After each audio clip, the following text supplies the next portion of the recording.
السلام عليكم شباب، معكم اخوكم خالد. رجعت لكم فيديو جديد. في الفيديو شباب راح نشوف الجيم بلاي لماب اوف ذا ديد.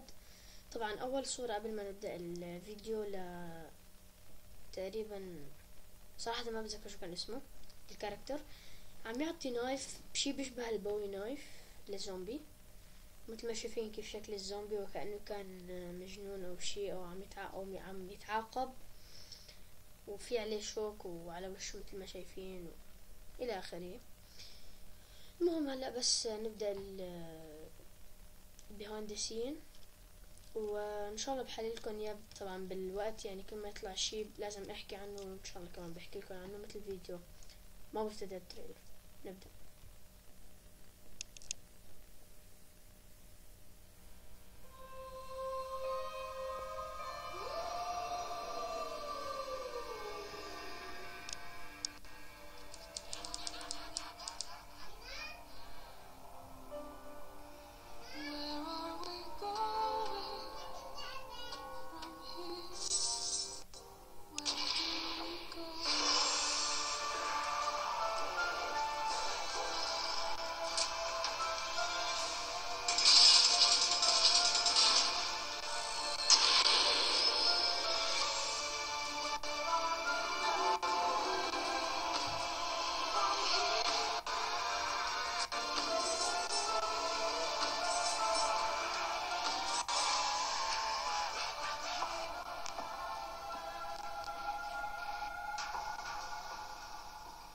It was a challenge to try and capture something as iconic as Alcatraz.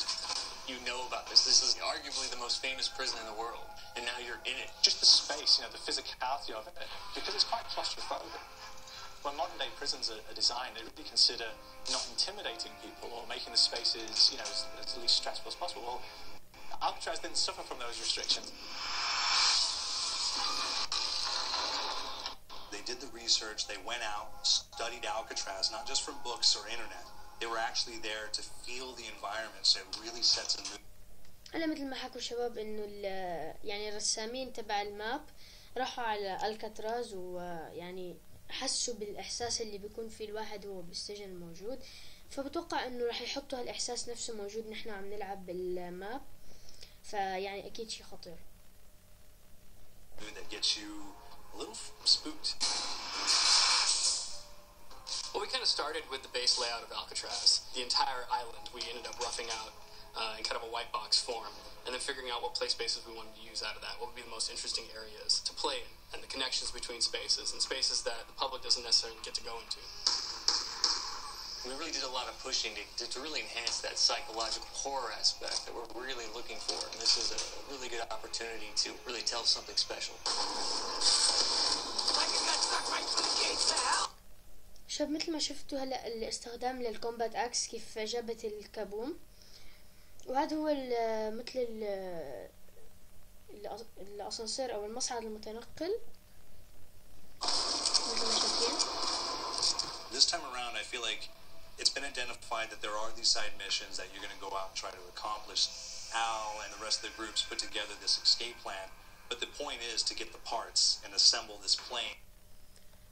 هاي شباب مثل ما شايفين هلا بتلاحظوا في فوق على اليمين، فوق بالصفحة الأولى على اليمين في كم قطعة من الطيارة بتوقع لازم تركبوها، وفي على اليسار أشياء إنه الموديلز أو الأشكال اللي ما لازم يبنوها، وعلى اليمين بتلاقوا رمز الأفتر لايف، وحاطين أفتر لايف يساوي باور يعني يساوي القوة، وتحت على اليسار حاطين القطة عنده 9 أرواح، فبتوقع هالشيء له علاقة بالأفتر لايف، يعني يمكن عندك بتجمع 9 أفتر لايفز أكتر شيء، يمكن احتمال، طبعا هذا من رأيي الشخصي.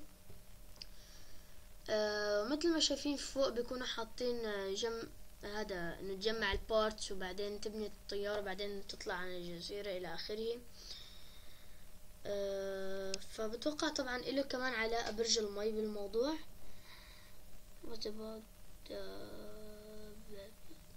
صراحة الخط شوي صعب، اوكي صراحة شوي الخط صعب قراءته، فان شاء الله بجيب لكم اياه فيديو تاني بس عن الصورة يعني. هلا بس نكمل الفيديو بس بشان ما اطول كثير عليكم. So they can get off the island. We did something new for the first time. We have actually contextual music that goes off. So that's the first for zombies.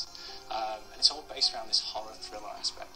Every location will have a specific stinger that you hear when you find it, when you discover it, when you start unraveling the story.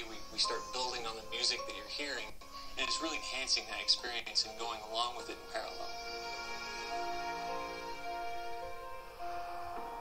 صراحة الشباب هاي الصورة ما كتير فهمانة، بس بتوقع هاي مكان إعدام، لأن في ناس فوق معلقين، وبتوقع هاي كراسي كهربائية بحطوا دماغ الشخص بهاي الأشياء وبقعدوا على الكرسي، وفي أشواك كأن على الكراسي. يعني صراحة صورة شوي بتخوف. كمل.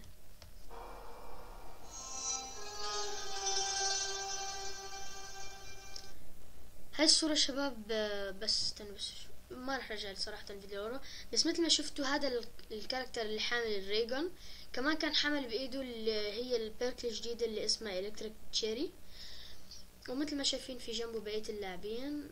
فهلا صراحة رح احكي شوي اكتر عن الالكتريك تشيري بس لحتى نوصل للموضوع. Because we wanted to embrace this kind of horror thriller element, we wanted character actors, guys who could really embody someone and then convey emotion. So that's why we went for guys like Ray Liotta, getting in that kind of guy. You know, we wanted a frantic nature. So he plays a character called Billy Handsome, who's this kind of psychopath who would be employed by the mob to kill people in interesting ways. Chaz Palminteri, he plays a guy called Sal DeLuca, an old mob boss.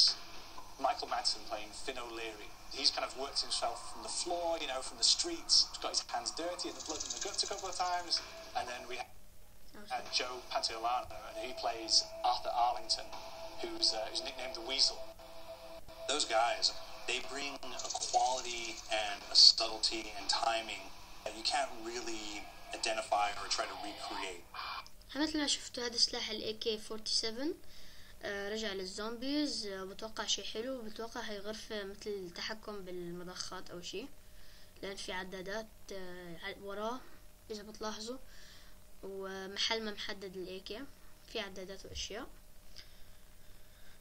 وصراحة شكل الزومبيز كويس إنه مغيرينه، يعني في أشواك، بس خايف إنه يكون مثلا بيصيبوك لو يعني في إصابة لو لمسوك بس الزومبيز بدون ما يضربوك. كمل الفيديو.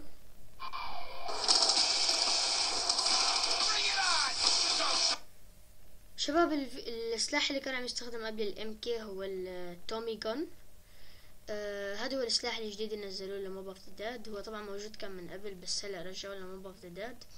وشباب يعني اكتر شيء مبين هو تغيير ال HUD اللي هو مكان الطلقات الفراجز والاشياء اللي معك. كمان صراحة تغيير حلو. بتوقع ألبق للماب من الباقي، يعني مثلا لو يحطوا تبع نيوكتون ولا دايرز ولا جرين ران بشكل عام ما بتوقع كان راح يطلع حلو، فهذا بتوقع ألبق لموبتدد.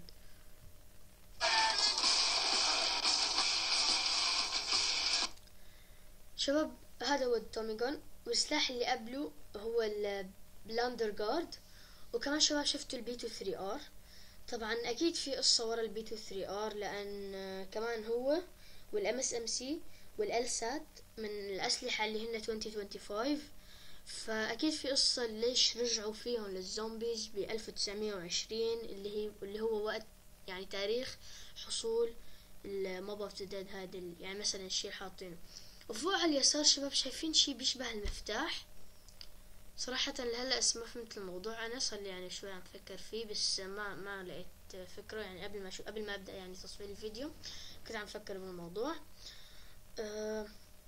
وهذا شباب الكلب اللي على الحيط عم ياكل زومبي مثل ما مبين، بس صراحة ما بعرف شو قصته، يعني يا اما مساعدة يا اما ضدنا، بس على الاغلب مساعدة، لان حتى انتوا واقفين جنبكم يعني ما بيحاول يقتلكم او شيء، بس بيضل بيقتل زومبيز. بس اكيد في قصة من وراه ورح نكتشفها ان شاء الله لما نلعب الماب.